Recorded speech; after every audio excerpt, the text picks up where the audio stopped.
You're listening to Entrepreneur Encounter, the podcast where soft skills meet real talk for creative business owners who are building with purpose. I'm Dana, a Pinterest marketing strategist and agency owner helping wedding pros and creative entrepreneurs get seen without burning out. And I'm Sarah, a business and team strategist who helps small teams and podcasters communicate clearly, lead with empathy, and grow sustainably. Together, we're unpacking the messy, meaningful side of entrepreneurship, from boundaries to burnout, leadership to listening, so you can build a business that actually fits your life. You've been working on this project for months. You poured everything into it, your time, your energy, like all of your being. Then a client pushes back, or a launch doesn't land the way you expected, or someone gives you feedback that really stings. And suddenly you feel like you're all over the place. You can't think straight. You know, you need to make a decision, but every option feels personal. Every choice feels overwhelming. Instead of leaving, you're reacting.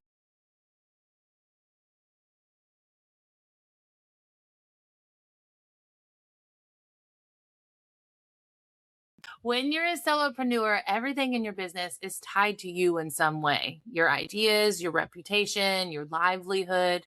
So of course you're, invested emotionally in everything that has to do with building your business. And that's not a flaw. That's actually a part of what makes you good at what you do. You're passionate about it. But there is a line that when you cross it, the emotion starts running the show instead of just informing it. And that's when things get messy, when you can't separate the facts from the feelings. And we're getting into what happens when emotional investment clouds your decision making, and more importantly, what you can do to step back and regulate and lead from clarity instead of just reaction. And if you've ever made a decision in the heat of a moment and regretted it later, because I know I've been there, and if you've ever held back from making a decision at all because everything felt too charged, keep listening. So there's a few things that we're going to cover today. Why emotional investment is a future, but only up to a point. How to recognize when you've crossed the line, and the 3 tools you can use in real time to get back to clear-headed leadership. And before we get into it, we have a free gift for you. This is our 20-minute clarity map. You'll learn how to pick 3 goals that will make the biggest impact, pair each goal with a soft skill to boost follow through, define simple, realistic actions you can actually complete, and stay consistent without burning out, because we all don't want to burn out.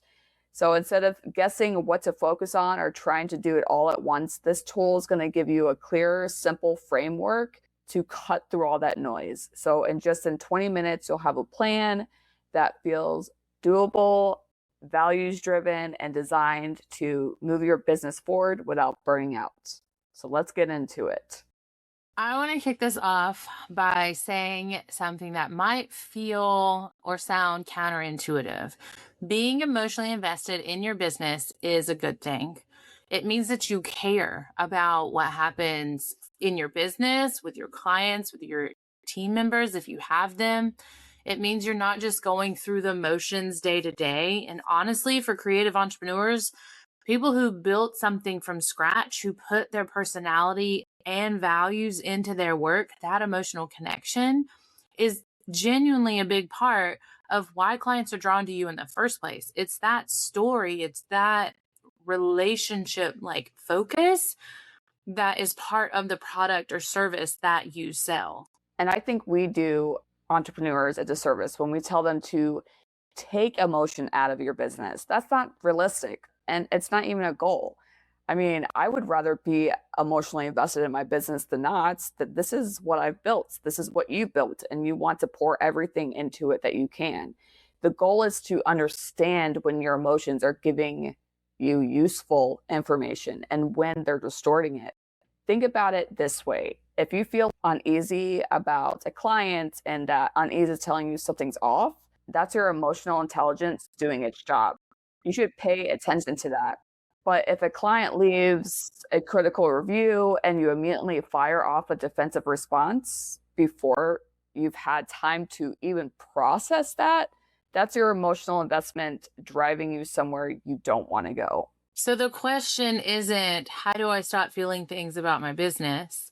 The question really is, how do I know when my feelings are informing my decisions versus completely hijacking them?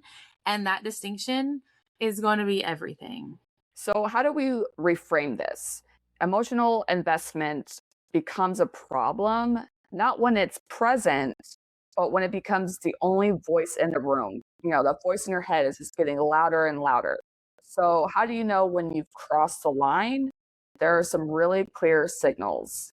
The first one is speed. When you are too emotionally invested, your decision making speeds up, not because you have more clarity, but because the discomfort is too loud. You just want it to stop. So you just make those decisions right in the moment. You respond to that email immediately. You make that call before you slept on it. You say yes or no before you've even had a chance to sit back and take a breath and think about that decision. Second signal is tunnel vision. When we're so emotionally flooded that we literally lose access to options and anything other than what it is that we're doing, it starts to feel like there's only one path forward. And it usually involves either fighting back or completely backing down, and the nuanced middle ground disappears. I've experienced this probably more times than I can count. A collaborator once gave me feedback on a project I'd invested a lot of time in. And in that moment, all I could see is the criticism or the ungratefulness. I couldn't access the part of me that knew this person was trying to help. I just went straight to defensive. I did end up taking a breath and saying, if you will send, because it happened over text. And I was like, please send all this via email and I will respond there. And I was immediately defensive. Thankfully, I didn't share that via text message. But that small moment did allow me that time to breathe so that I could then go look at the email. Yeah, exactly. If you don't take a step back and you don't breathe and don't think about it, if you are so defensive in that response, who knows what's going to happen, right? So you might lose a client. They might talk about that to somebody else, and then it's like this talk that you don't want to be spread. Like just like take a breath. Just make sure that you're in a space that will help you make that decision. The third signal is personalization.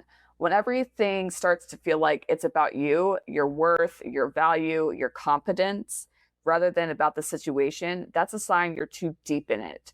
A client changing the scope isn't a personal attack.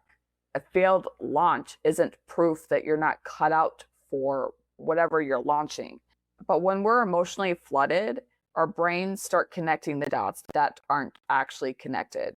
So, to recap, the 3 signs you've crossed the line are you're moving too fast, you've lost access to options, and everything feels extremely personal.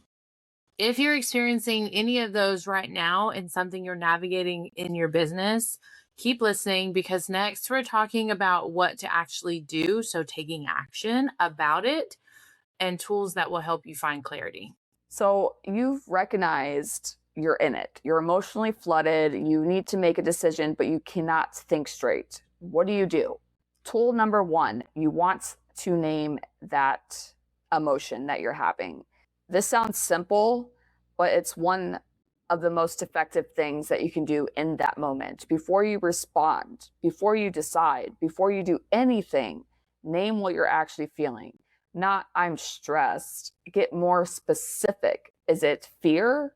Is it embarrassment? Is it grief? Is it anger? When you name the emotion, you create a small but important distance between you and that feeling. You're not the emotion. You're the person experiencing that emotion. And that gap is where your decision making lives. Tool number 2 is to buy yourself a buffer, similar to what I did with asking her to email it to me so I could respond, in the way that I like to respond to people. This one is so practical and probably underused, When you're emotionally activated, you do not have to respond immediately, even if it feels like you do. Create a personal policy that nothing gets sent or decided within the first hour of a strong emotional reaction. Yeah. Draft the email, write out the decision, but then step away and come back to it with a fresh pair of eyes. Like, go stand outside for 5 minutes. Go do something else away from your desk for just a few minutes. And you'd be amazed at how different a response looks after you've eaten lunch, taken a walk, or slept on it. If you have that much time, the buffer is not avoidance. That buffer is leadership. One thing that I like to do is I'll put the email or whatever it is into an AI tool, and this is how I'm actually feeling about it. What am I not seeing? Or something along those lines. It depends on what it is, but something along those lines, so that I have a neutral something to like psychoanalyze it and be like, this is what is actually happening. And so it does help me in a very silly way separate facts from feelings. Mhm. Like, this is what they're actually doing, and here's the game plan on how to do it. And I'm able to take my emotions out of it if I'm struggling to do so in the first place. Yeah, and when you send that email, if you are in those emotions and you send that email, you have like a couple seconds to undo that send, because once it's sent, it is sent. Just like that text. So just take a step back and take a breather. Tool number 3, ask yourself the question that changes everything. When you're in it, your brain is focused on the threat, that the thing that's wrong, the thing that hurts, the thing that needs to be fixed right now. So you need to redirect it. The question is, what would I tell a trusted friend in this exact situation? You will tell your friend to take a breather. You will tell your friend to go outside and touch grass. Like, when you stop making it about yourself, your thinking clears up immediately. You gain the perspective and the empathy that was completely unavailable in that moment. It sounds too simple, but it works because it shifts you out of that reactive brain into the part of you that actually knows how to lead. And I want to add that these tools aren't about suppressing what you feel, because we would never, ever tell you to No. do that. They're about creating enough space between the feeling that maybe you can't even name right now and the response that you get to choose what happens next. That's really what emotional intelligence is about. It's not about unfeeling it. It's being the one who gets to decide what to do with that feeling as you're feeling it. Let's make this really concrete, because I think the 3 tools sound great in theory, but let's talk about where they actually show up in day-to-day in your business. So here's a situation. A client gives you critical feedback about your work.